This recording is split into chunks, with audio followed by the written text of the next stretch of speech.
Okay, so it is now 4 o'clock in the afternoon, and the dough, it's been about 4 hours since I put it away to proof.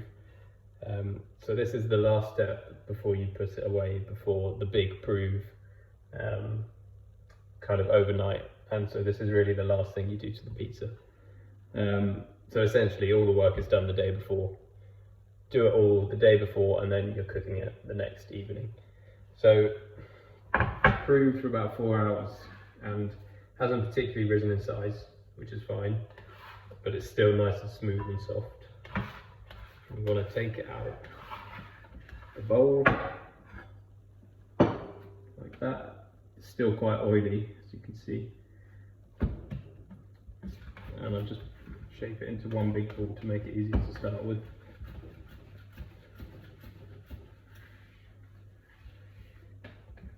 And I think earlier I said this makes 4 small pizzas or 3 big pizzas. So I'm just, to make it accurate, I'll pop it on the scales.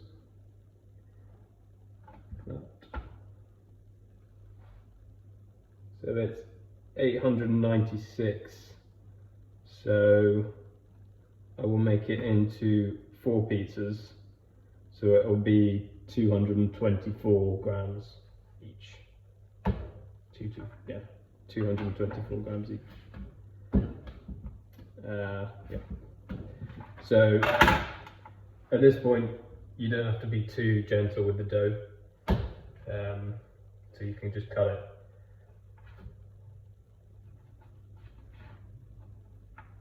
Like that.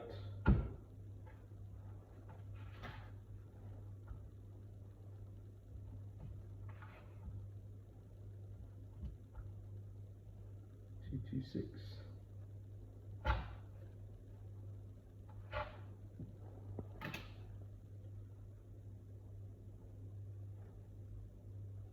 Go 224. That to the side.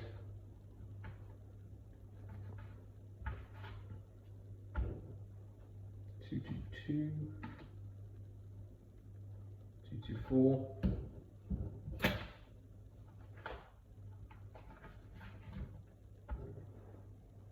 227.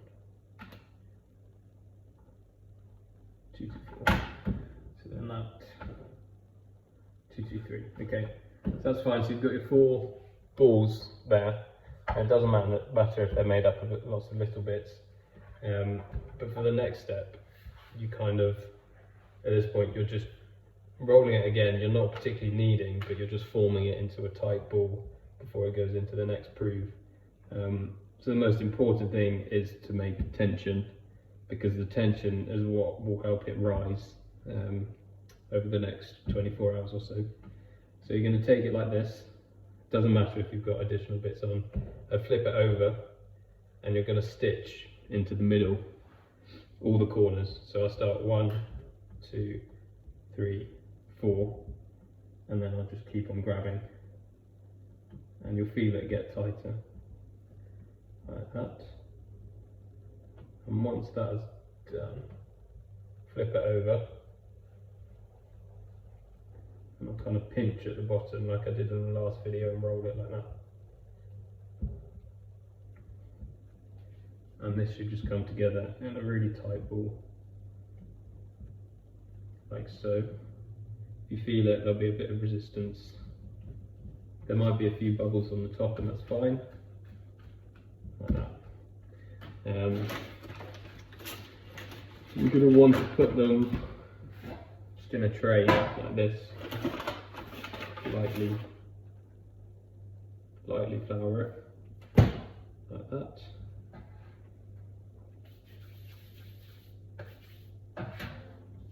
And I'll pick it up, seam side down, just put it there. And they will rise, they'll expand to about this size. This should do. So I'll put 1 there, 1 there, 1 there, 1 there.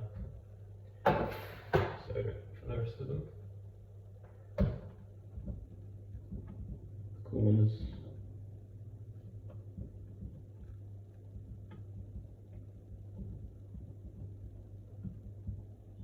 Like that.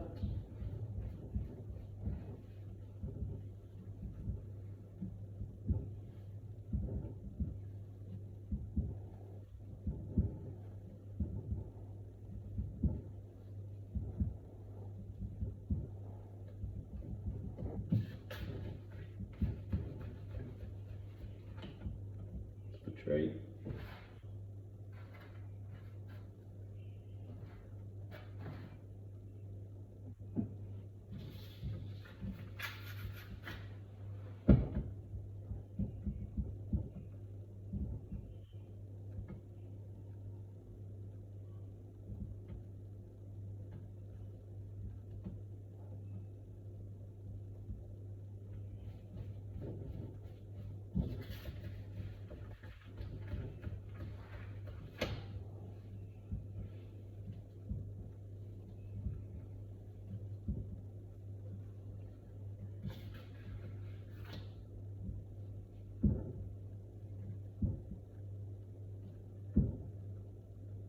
In the last video, I said about the two pinky fingers, kind of connect them at the bottom and just pull towards you, and you'll feel it getting trapped underneath, rolling up and building tension on the dough, like that.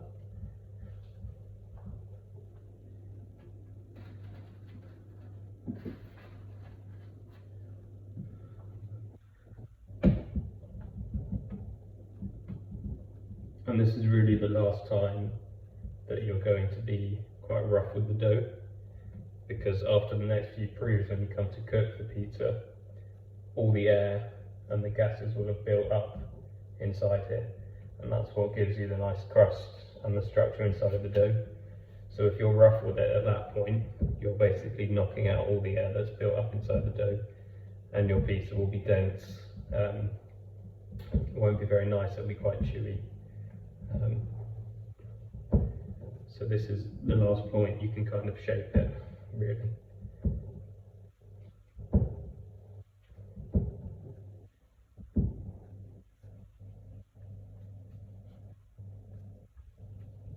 Okay. So there, 4 dough balls. They'll rise like this. I think I leave them out at room temperature for about 6 hours, 4 to 6 hours, and then into the fridge overnight. And then you just take them out tomorrow so they can get up to room temperature before you cook with them. Okay.